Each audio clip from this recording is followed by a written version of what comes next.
Hello friends, మీరందరూ ఎలా ఉన్నారు? మీరందరూ క్షేమంగా ఉన్నారని ఆశిస్తున్నాము. మిత్రులారా, కొత్త కథతో మీ ముందుకు వస్తున్నాము. ఈ కథ మీకు నచ్చుతుందని ఆశిస్తున్నాము. అతను తన తల్లి వైపు చాలా వింతగా చూస్తున్నాడు. అమ్మా, నీకు ఈ అమ్మాయి పట్ల జాలి కలగలేదా? నువ్వు సతీష్తో ఆడుకుంటున్నావు. అతనికి 2 సంవత్సరాలు మరియు ఆమెకు 8 నెలల వయస్సు. ఆమె పడుకుని ఏడుస్తోంది. తనని ఎత్తుకోండి. బహుశా తను నిశ్శబ్దంగా ఉంటుంది. చూడు ఆనంద్, నేను మీకు ముందే చెప్పాను.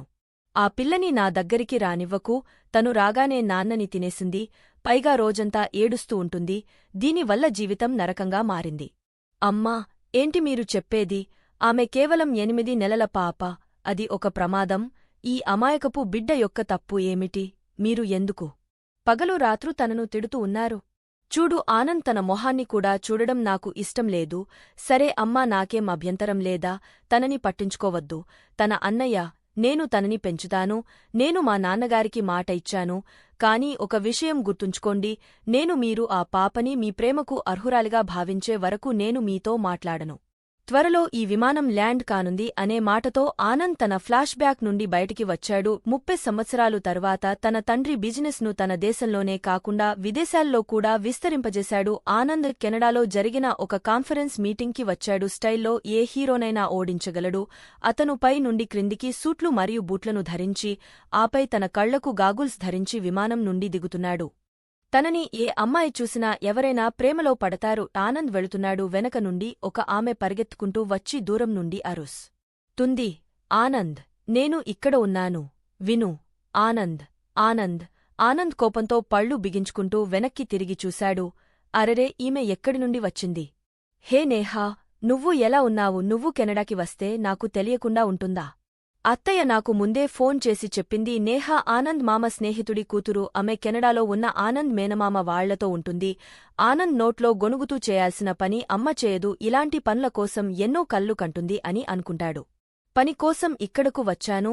నాకు మధ్యాహ్నం 3 గంటలకు కాన్ఫరెన్స్ మీటింగ్ ఉంది. కాబట్టి దయచేసి మీరు ఇంటికి వెళ్ళండి. నేను తర్వాత అందరినీ కలవడానికి వస్తాను. మీరు అందరినీ కలవడానికి వస్తారని నాకు తెలుసు. కానీ మీరు నాతో మాట్లాడటానికి నాకు ప్రత్యేకంగా సమయం ఇవ్వాలి అని తను అడిగింది. ఓహ్ గాడ్, నేను చిన్నప్పటి నుండి తప్పించుకుంటూ వస్తున్నాను. ఇప్పుడు నేను ఎలా వదిలించుకోవాలో తనని అని ఆలోచిస్తూ అతని తలపై తన చేయి పెట్టి అన్నాడు. అప్పుడే 40 ఏళ్ల పెద్దమనిషి ఆనంద్ వైపుకు వెళ్లి తన చేతిని ముందుకు చాచి, ఓహ్, హలో మిస్టర్ మాలిక్, మీరు ఆనంద్ మాలిక్. నేను మిస్టర్ హూడా. మిమ్మల్ని పెమెన్సీ నుండి స్వీకరించడానికి వచ్చాను. కారు సిద్ధంగా ఉంది. నేహాను వదిలించుకున్నందుకు ఆనంద్ తన మనస్సులో కృతజ్ఞతలు తెలుపుతూ నేహాతో కొంచెం కోపంగా నవ్వుతూ, నేహా, నువ్వు ఇంటికి వెళ్ళు అని చెప్పాడు. మనమిద్దరం కెనడా మొత్తం టూర్ చేద్దాం అని చెప్పాడు. నిజంగానే వస్తావా? లాస్ట్ టైం కూడా టూర్కి తీసుకెళ్తాను అని చెప్పావ్ కానీ తీసుకువెళ్లలేదు అని నేహా ఆనంద్తో అంది. అప్పుడు ఆనంద్ తప్పకుండా వెళ్దాం మరియు ఈ డీల్ కుదిరితే నిన్ను షాపింగ్కి కూడా తీసుకువెళతాను అని చెప్పాడు. అప్పుడు నేహా సంతోషంగా వెళ్ళింది. ఆనంద్ కారు మరియు కంపెనీ వైపు వెళుతుంది. కాబట్టి మిస్టర్ హూడా, దీనికి సంబంధించి ఎన్ని కంపెనీల కొటేషన్లు వచ్చాయి? మిస్టర్ మాలిక్, 162 కంపెనీల కొటేషన్లు నిండి ఉన్నాయి. కానీ మీ పేరు అగ్రస్థానంలో ఉంది. కాబట్టి చింతించకండి. అప్పుడు ఆనంద్ నవ్వుతూ, మిస్టర్ హూడా, నేను చింతించనవసరం లేదు. మీరు ఆందోళన చెందాలి. ఒకవేళ డీల్ రద్దు చేయబడితే అది కూడా కంపెనీకి చెందుతుంది.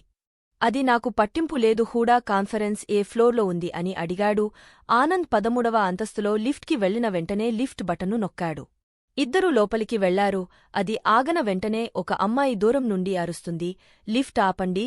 అది విన్న ఆనంద్ తన చేతిని లిఫ్ట్ మధ్యలోకి తీసుకువచ్చాడు. దాని వల్ల డోర్ ఆటోమేటిక్గా తెరుచుకుంటుంది. చాలా థాంక్స్. మీరు ఎవరో కానీ తెలియదు. నేను ఇంత ఆలస్యంగా వచ్చాను. ఈ రోజు ఇండియా నుండి ఎవరో కాన్ఫరెన్స్కి వస్తున్నారు మరియు నేను సమయానికి వెళ్లకపోతే బాస్కి కోపం వస్తుంది. నేను చాలా మాటలు పడవలసి వస్తుంది. మరియు ఎవరో మిస్టర్ మలిక్ అనే వ్యక్తి వస్తున్నాడు. అతను చాలా కోపిష్టి అని విన్నాను. అతని ముఖం నేను ఇంకా చూడలేదు. అప్పుడు ఆ అమ్మాయి కళ్ళు హుడాజీ వైపు వెళ్లాయి. హే, మీరు కూడా ఇక్కడే ఉన్నారా హుడాజీ? చూడండి, నేను ఆ కోపిష్టి మలిక్ గురించి ఏమి చెప్పాను? అతనితో లేదా నా యజమానితో నా గురించి కబుర్లు చెప్పకండి. నేను పని ఒత్తిడిలో ఉన్నాను, అందుకనే ఏదో నోటిలో నుండి వచ్చేసింది. అప్పుడు తను, మీరు ఏ అంతస్తులో పనిచేస్తారు? నేను ఇంతకు ముందు చూడలేదు అని ఆనంద్ నీ ప్రశ్న వేసింది. అప్పుడు ఆనంద్ ఒక ముచ్చటగా నవ్వి, నేను ఈరోజే 13వ అంతస్తులో జాయిన్ అయ్యాను. సరే, నేను కూడా ఇక్కడే పనిచేస్తాను. కంగారుపడకు, నీకు అన్నీ నేర్పిస్తాను. ముఖ్యంగా మన బాస్ని ఎలా హ్యాండిల్ చేయాలో కూడా చెప్తాను అని అంది. ఇట్స్ ఓకే మేడం, మీ పేరేంటి అని ఆనంద్ అడగ్గా ఆ అమ్మాయి నవ్వుతూ, నా పేరు నందిని. నేను 2 నెలల క్రితం ఇండియా నుంచి వచ్చాను. కానీ నా దేశం నా సొంతం. నేను తిరిగి వెళ్లాలని ఆలోచిస్తున్నాను. మీ పేరు ఏమిటి అని అడగ్గా హఠాత్తుగా లిఫ్ట్ ఆగిపోయింది. అందరూ బయటకు రావడం ప్రారంభించారు. మరియు మీ పేరు ఇంకా ఎప్పుడైనా చెప్పండి, మనం తర్వాత కలుద్దాం. నేను ఇప్పుడు హడావిడిగా ఉన్నాను. ఆనంద్ చిన్నగా నవ్వుకుంటూ వెళ్లాడు. ఒక పెద్ద కాన్ఫరెన్స్ హాల్కి ఒకవైపున పెద్ద ప్రొజెక్టర్ మరియు ల్యాప్టాప్ ఉంది. ఆనంద్ అక్కడి యజమాని అయిన అక్షయ్తో కలిసి కాన్ఫరెన్స్ రూంకి వెళుతున్నాడు. అక్కడ అప్పటికే 18 మంది సభ్యులు ఆనంద్కి ఎదురుగా కూర్చున్నారు. మరియు అక్షయ్ ఆనంద్తో, నేను మీ ఫైల్ చదివాను, కానీ మీరు ఒకసారి చూడండి. మా కంపెనీ పనితీరు, మీరు జీవితాంతంతో ఈ సంబంధాన్ని కొనసాగించవచ్చు. అంతలో ప్యూన్ 2 కప్పులు టీ తీసుకొని వస్తాడు. ఒకటి అక్షయ్కి, మరొకటి ఆనంద్కి. అక్షయ్ ఫైల్ని తీసుకుని నందినిని రమ్మని ప్యూన్తో చెప్తాడు. నందిని అక్షయ్ యొక్క డై అంటే నందిని తన వ్యక్తిగత సహాయకురాలు. నందిని వస్తుంటే ఆనంద్ తన అరచేతితో తన ముఖంపై పెట్టుకుని నవ్వడం ప్రారంభించాడు. నందినికి తన బాస్ ఆనంద్ ని పరిచయం చేశాడు. అప్పుడు ఆనంద్ తన చేతులు నందిని వైపు చాపి high I'm mister Anand Malik అన్నాడు. ఆనంద్ తన అరచేతిని తీసివేసి నందినితో కరచాలనం చేయగానే, నందిని మీరు మిస్టర్ మాలిక్, మీరు మిస్టర్ మాలిక్ కాలేరు. మీరు మిస్టర్ మాలిక్ అయితే, మిస్టర్ మాలిక్, దయచేసి నన్ను క్షమించండి అని మిస్టర్ మాలిక్కి చెప్పింది. ఇది ఓకే, మీరు మీ బిజినెస్ వర్క్ని చూడండి. లిఫ్ట్ విషయం మనం తర్వాత సాల్వ్ చేద్దాం. లిఫ్ట్లో ఏంటి, నేను ఇంకా లిఫ్ట్లో అడుగు పెట్టను అని నందిని తన మనసులో అనుకుంది. ఆనంద్ చిన్నగా నవ్వి అందరితో ఇలా చెప్తాడు. దయచేసి అందరూ మీ మొబైల్ని స్విచ్ ఆఫ్ చేయండి, ఎందుకంటే నాకు పని సమయంలో పని చేయడం ఇష్టం. అక్షయ్తో పాటు మిగతా అందరూ నందిని తప్ప అందరూ మొబైల్ స్విచ్ ఆఫ్ చేశారు. నందిని ప్రొజెక్టర్ ఆన్ చేసింది. ఇలా చేసి ల్యాప్టాప్కి నైట్ కనెక్ట్ చేసింది. మరియు ప్రాజెక్ట్ మొత్తం ఆనంద్కి చాలా నచ్చింది. ముఖ్యంగా ఆమె ప్రాజెక్ట్ గురించి వివరించేవారు. ఆనంద్ ఫోన్ రింగ్ అవుతుంది. ఎందుకంటే ఆనంద్కు ఇతరుల మొబైల్ని స్విచ్ ఆఫ్ చేయమని చెప్పి తన మొబైల్ ఆఫ్ చేయడం మర్చిపోయాడు. ఇంకా అతను ఫోన్ తీసుకున్నాడు. ఆనంద్ ముఖంలో మారిపోయింది. తనని ఫోన్లో ఎవరి తనకి చాలా వినిపిస్తున్నట్లు అనిపించింది. మరియు అతను కూడా ఫోన్లో క్షమాపణలు చెబుతున్నాడు. కాన్ఫరెన్స్ రూంలో ఉన్న ప్రతి ఒక్కరూ ఇంతవరకు మిస్టర్ మాలిక్ ఎవరికీ క్షమాపణ చెప్పడం చూడలేదు. కోపంగా ఉండే మాలిక్ అలా ఎవరితో మాట్లాడుతున్నారో అని ఆశ్చర్యపోయారు. ఇది చూసి కాన్ఫరెన్స్ హాల్ అంతా షాక్ అయ్యారు. అంతే, ఆనంద్ ఫోన్లో నువ్వు రేపటి దాకా రాకపోతే నేనెప్పుడూ నీతో మాట్లాడను. రేపు నా బర్త్డే అని నీకు తెలుసు. నువ్వు కూడా అదే రోజున పుట్టావు అని మర్చిపోకు. అదే రోజు మనం బర్త్డేలు చేసుకోవాలి టని మాటలు వినిపించాయి. టప్పుడు ఆనంద్, అవునా సరే, ఇప్పుడు నువ్వు నాతో ఇంత చిన్న విషయానికి పోట్లాడతావా? నన్ను క్షమించు. సరే, నువ్వు నిద్ర లేవకముందే నేను అక్కడికి వస్తాను. ఆనంద్ ఫోన్లో మాట్లాడుతున్నాడు. ఇక్కడ కాన్ఫరెన్స్ రూంలో సభ్యులందరూ ఆశ్చర్యపోతున్నారు. ఆనంద్ ఎవరితో మాట్లాడుతున్నాడో. ఆనంద్ తన గర్ల్ ఫ్రెండ్తో మాట్లాడుతున్నాడు. ఏమో అందుకే ఆమెకు ముకుళిత హస్తాలతో క్షమాపణలు చెబుతున్నాడు. లేకపోతే అంత కోపంగా ఉన్న వ్యక్తి ఎవరితోనూ డైరెక్ట్గా మాట్లాడడు, క్షమాపణలు చెప్తున్నాడు అని అందరూ అనుకుంటున్నారు. టప్పుడే టేబుల్ దగ్గరకు ప్యూన్ టీ తీసుకుని వచ్చాడు. అతను కూడా ఈ వార్తను విన్నాడు. మరియు ఆనంద్ మాలిక్కు గర్ల్ఫ్రెండ్ ఉన్నారని, అతను ఫోన్లో క్షమాపణలు కోరుతున్నాడని వార్తలు వచ్చాయి.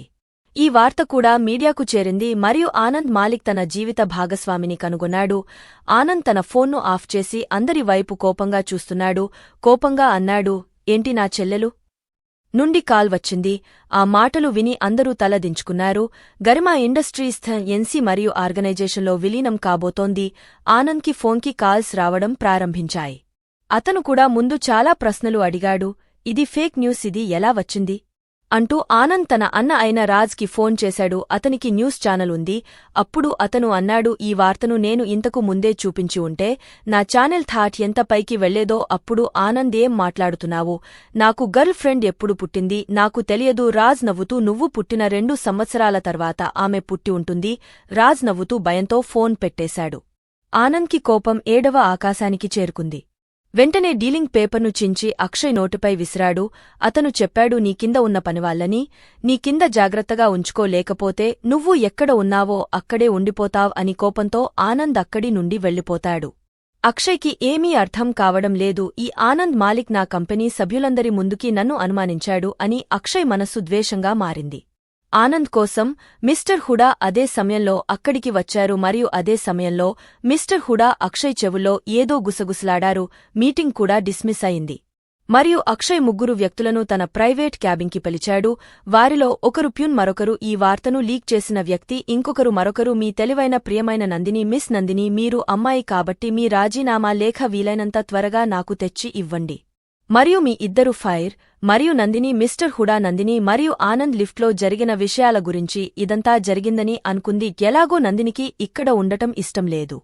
వెంటనే రాజీనామా లేఖను టైప్ చేసి అక్షయ్కి ఇచ్చింది మరియు తను వెళుతూ మిస్టర్ హుడా వైపు కోపంగా చూస్తూ మీ సంగతి చెప్తా అని కోపంగా అనుకుంటూ వెళ్ళింది. ఆనంద్ తన మామయ్య ఇంటికి వెళ్లాడు. నేహ ఆనంద్ కోసం చాలా అందంగా తయారైంది. ఆనంద్ అసలే కోపంలో ఉన్నాడు. నేహ ఆనంద్ నీ బయటకు వెళదాం అని అడిగేసరికి తను ఆమెపై కోపంగా అరిశాడు. నేహ అక్కడి నుండి వెళ్లిపోయింది. ఆనంద్ తన అత్తతో తను విశ్రాంతి తీసుకోవడం కోసం ఒక రూమ్ ని సిద్ధం చేయమని చెప్పాడు. తన అత్త చెప్పింది ఆ డీల్ కన్ఫర్మ్ కాకపోతే ఇందులో అందరి తప్పు ఏంటి? నేహ ఉదయం నుండి నువ్వు వచ్చావని, బయటకు వెళ్లాలని ఎంత సంతోషంగా ఉందో చూడండి.